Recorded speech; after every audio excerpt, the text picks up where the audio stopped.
So here is, I've had questions on a bunch of different stuff lately. This is the fuel cell that I put in here, okay?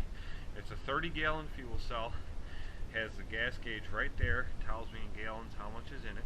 That's the filler neck. And then this is the hose, of course. It's got this little clip. It's a ground cable. You just clip it on whatever you're filling up. That way it gets rid of the static electricity, chances of it anyway. But it's got an 8-foot hose, and you just crank it. It'll pump for every 12 revolutions. It pumps out 1 gallon of gas, and then you can reverse suction, so you can suck the gas out of a tank if you want to as well. Put it back in there. This is just real quick what I've done with this trailer. I just built a shelf to throw some stuff up here. I put the weed whacker string right up there with this cutter right there. I just took a 2x4 and put it across there, and hung all the trimmers and backpack blowers, handheld blower, all that stuff up there. And that's all I've done with the trailer so far. I'm trying to do a little combination video here. So let's see here. Yeah, pretty hefty oil supply, huh? I don't play around. These mowers call for oil and filter be changed every 100 hours. I change them every 50. Well, I think like the new Scag, it says change the oil every 50 hours, filter every 100 hours or something like that. But I don't play around. All my mowers, I change everything every 50 hours. I run these things hard, and for as cheap as it is, I don't play around with it. I just do it. The filters I order by the case.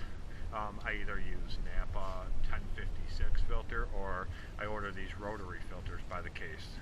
They do great, work good. I get a case of 12 of them for like 58 bucks or some shit.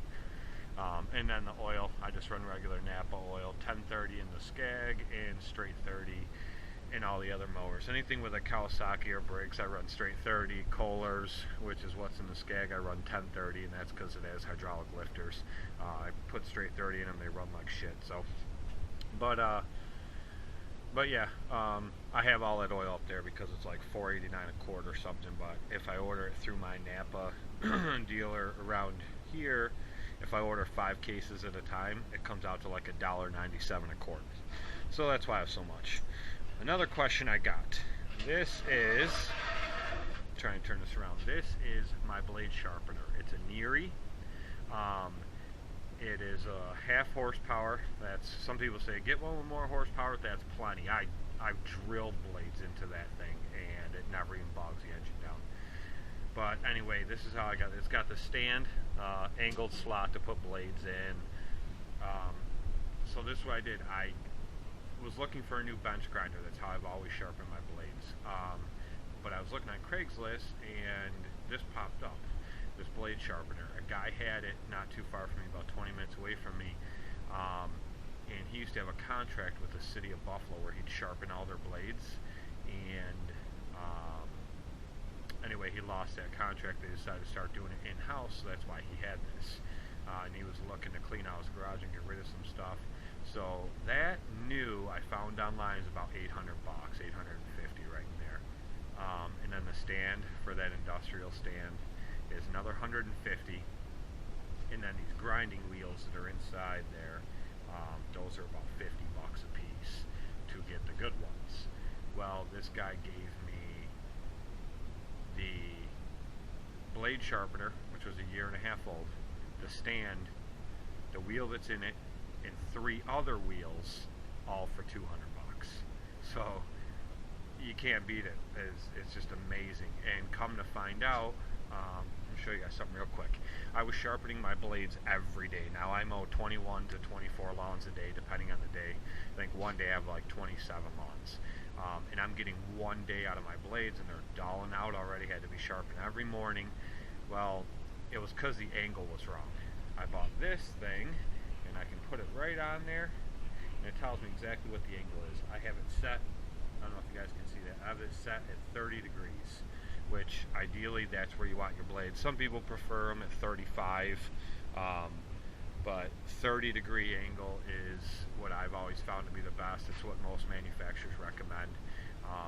And ever since I got that a couple weeks ago, I sharpened them I re-sharpened all my blades. They were way off. Come to find out, my blades were like 58 degrees or something I was sharpening them at. So I ground them right down, got them all back to 30 degrees, my gator blades, my high lifts, and ever since I did that, I'm getting 3 days of mowing out of my blades before they need sharpened. And usually at that 3 days, it's they still don't really need sharpened. So yeah, so that's the deal. Alright guys, I gotta mow up my front yard real quick. We're done for the day. It's Friday. I see everybody's been posting like crazy from the GIE.